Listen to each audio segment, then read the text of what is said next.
Kasi po is, yung new information po from INZ is that approved na po yung visa po ninyo. Congratulations po. So, bali, nasa Philippines pa po kayo, ma'am, no? Tapo. So, kailan naman po yung plano po ninyo? Lumipad. Hinihintay ko kasi namin talaga yung visa para makapag-decide po.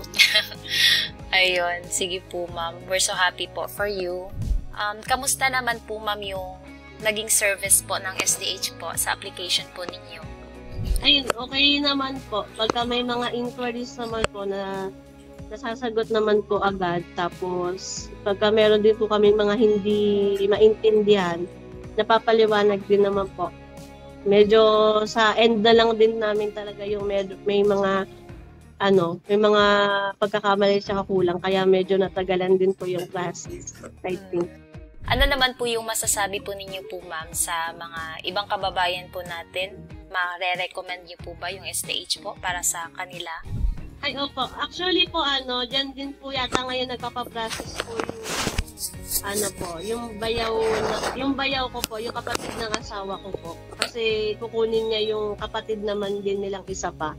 Alam ko, sa inyo po nagpapaprocess. So, kayo po yung nag-recommend? Yes po, kami po. Good to know po, ma'am. Thank you po. Kasi mas mura po sa inyo, tsaka mas magmadali rin kausap.